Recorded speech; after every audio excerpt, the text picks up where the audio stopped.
Il s'est réveillé dans la même chambre, dans le même lit, regardant le même plafond fissuré depuis 3 ans.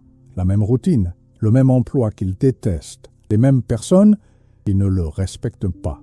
Et là, dans l'obscurité de 5 heures du matin, il murmura la phrase qu'il répète chaque jour. « Je n'ai pas le choix. » Mais c'est un mensonge.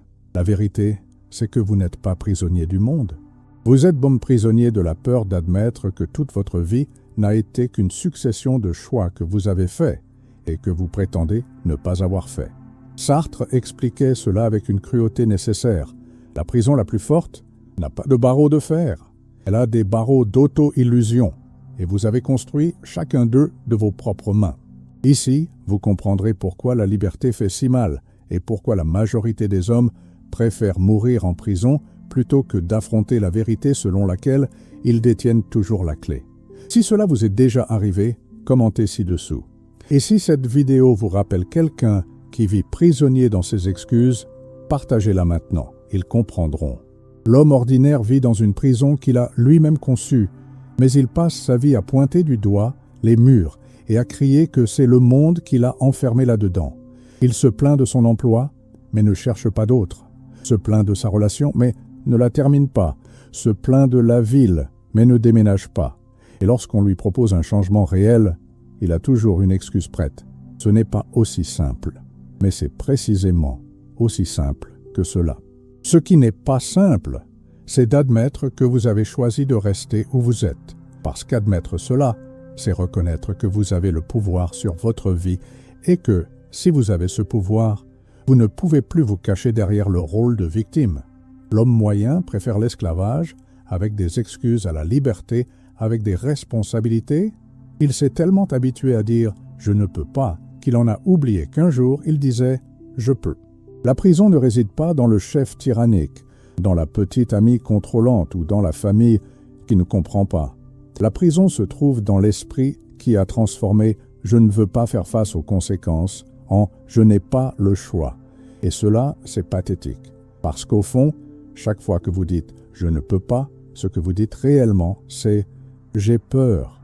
Jean-Paul Sartre dirait que vous vivez en mauvaise foi, le plus sophistiqué des auto-illusions.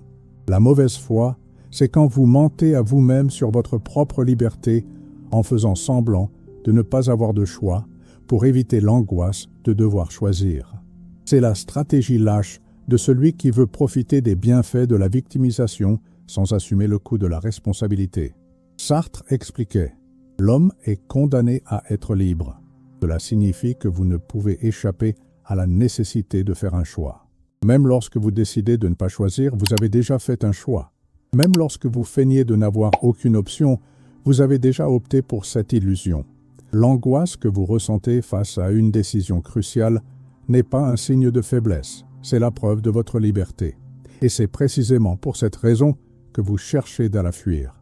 Car la véritable liberté fait peur. Elle élimine toutes vos excuses possibles. Elle vous oblige à reconnaître que votre vie est le résultat direct de vos choix. Et si le résultat ne vous satisfait pas, c'est que vous avez fait de mauvais choix. Sartre était implacable à ce sujet. Il n'existe ni destin ni nature humaine fixée, ni « c'est ainsi que je suis ».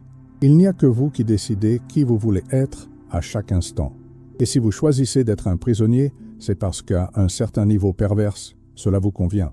Parce qu'être prisonnier signifie pouvoir rejeter la responsabilité de ses échecs sur la prison elle-même. Mais Sartre balayait même cette dernière échappatoire. Tu es responsable de tout ce que tu fais, y compris de ce que tu fais de toi-même. Il y a un type que je connais. Appelons-le Jean. Jean a 28 ans et cela fait 5 ans qu'il se plaint du même emploi, tous les jours. Mon patron est un imbécile. Cette entreprise ne me valorise pas. Je mérite mieux. Jean dit cela au déjeuner, dans les embouteillages, sur les réseaux sociaux. Mais quand on lui demande pourquoi il ne part pas, voilà qu'il trouve des excuses. Le marché est difficile. J'ai des factures à payer. Ce n'est pas le moment de prendre des risques. Et Jean se croit très intelligent, très rationnel. Après tout, il a des arguments solides. Mais la vérité, c'est que Jean a peur. Peur de découvrir qu'il n'est peut-être pas aussi compétent qu'il le pense. Peur de sortir de sa zone de confort. Peur d'admettre que s'il échoue ailleurs, il n'aura plus personne à blâmer que himself. Alors Jean préfère rester dans cette prison qu'il connaît. Au moins là, il peut se sentir supérieur à ce patron idiot et gagner la sympathie de ses collègues avec ses plaintes quotidiennes. La prison de Jean n'a pas de barreaux. Elle a des bénéfices émotionnels. Il gagne le statut de victime, le droit de se plaindre, la licence de ne pas faire d'efforts. Que puis-je faire si je suis enfermé? Mais Jean n'est pas enfermé. Il choisit de rester où il est parce que sortir demanderait du courage. Et le courage, Jean ne l'a pas. Le problème de l'homme en prison n'est pas le manque d'opportunités, c'est l'attachement exagéré à ses propres excuses. Il s'est habitué à raconter qu'il est victime des circonstances parce que cette narration le protège de la responsabilité d'agir. Lorsque vous supposez que vous n'avez pas le choix, vous vous dégagez automatiquement de toute responsabilité quant au résultat de votre vie. C'est le crime parfait. Vous détruisez votre avenir tout en pouvant blâmer tout le monde, sauf vous-même. Mais cette stratégie a un coût caché. Ce coût, c'est votre véritable liberté, car au moment où vous acceptez de ne pas avoir de pouvoir sur votre vie, vous perdez effectivement ce pouvoir. Non pas parce que le monde vous l'a retiré, mais parce que vous l'avez volontairement remis. L'esprit de l'homme emprisonné fonctionne ainsi. Il identifie toutes les difficultés d'un changement et utilise ces obstacles comme justification pour ne pas tenter. Il ne se demande jamais « Comment puis-je contourner ces difficultés ?» Il se demande « Pourquoi ces difficultés m'empêchent-elles ?» C'est une différence subtile, mais fondamentale. Une question cherche des solutions, l'autre cherche des excuses. Et l'homme emprisonné choisit toujours la seconde, car les solutions exigent de l'action. Les excuses requièrent simplement de la créativité pour inventer de nouveaux motifs pour ne pas agir. Si une partie de cette vidéo vous a déjà amené à réfléchir aux barreaux que vous avez vous-même construits, marquez ce moment dans les commentaires. C'est là que le changement commence. Et si tout cela vous a semblé pertinent jusqu'à présent, laissez un like. Pas pour moi, mais pour vous-même. Maintenant, laissez-moi vous parler d'un autre homme. Appelons-le Pedro. Pedro travaillait dans le même bureau que João, avec le même chef détestable, dans la même entreprise qui ne valorisait personne. La différence, c'est que Pedro a perçu quelque chose que João n'a jamais voulu accepter. Il était là par choix personnel. Pedro n'a pas perdu de temps à se plaindre. Il a consacré ce temps à se préparer. Pendant que João se plaignait sur WhatsApp, Pedro étudiait le soir.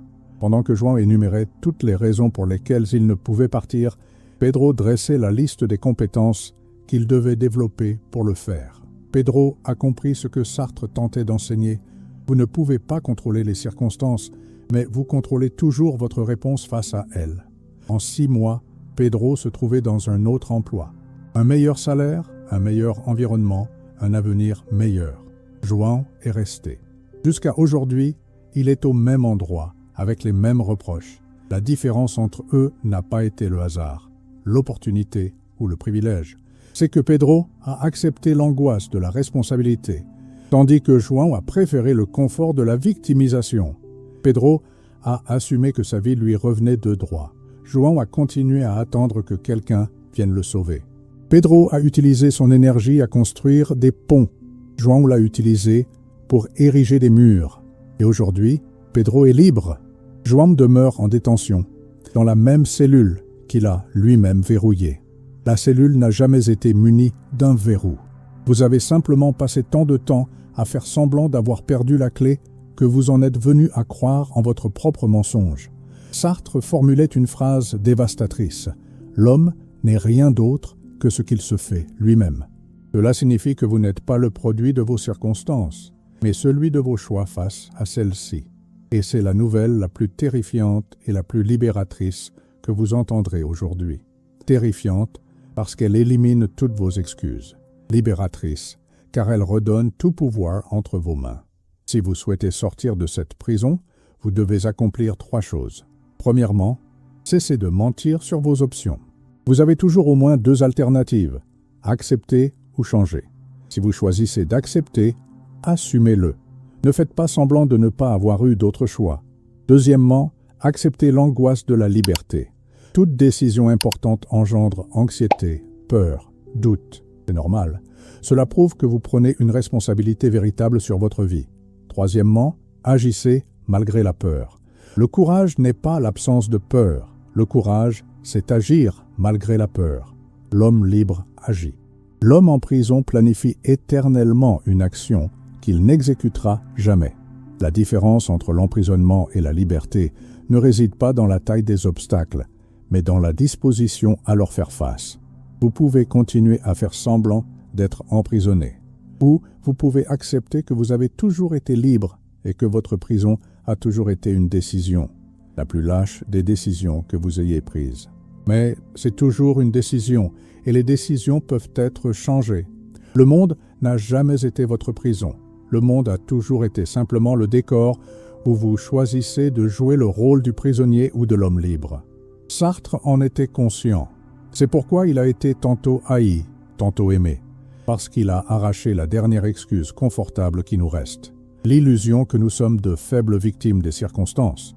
La vérité nue est celle-ci.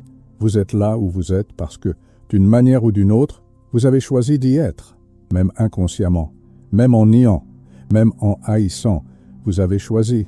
Et si vous avez choisi une fois, vous pouvez choisir autrement. La porte de votre cellule n'a jamais été verrouillée. Vous aviez simplement peur de découvrir ce qui se trouve de l'autre côté.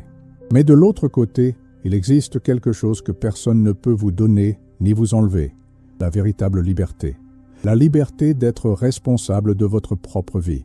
La liberté d'échouer par vous-même et non à cause des autres. La liberté de réussir en sachant que c'est vous qui avez réussi. Sartre est mort libre. Mourirez-vous libre ou mourrez-vous prisonnier de vous-même? Dis-moi maintenant, vas-tu encore faire semblant de n'avoir aucun choix ou as-tu déjà compris que tu en as toujours eu? Écris cela. C'est ton contrat de rupture avec le mensonge. Et si tu veux continuer à entendre des vérités que personne d'autre n'osera te dire, abonne-toi. Ici, l'illusion ne survit pas. Seule la vérité brute, seule la véritable liberté.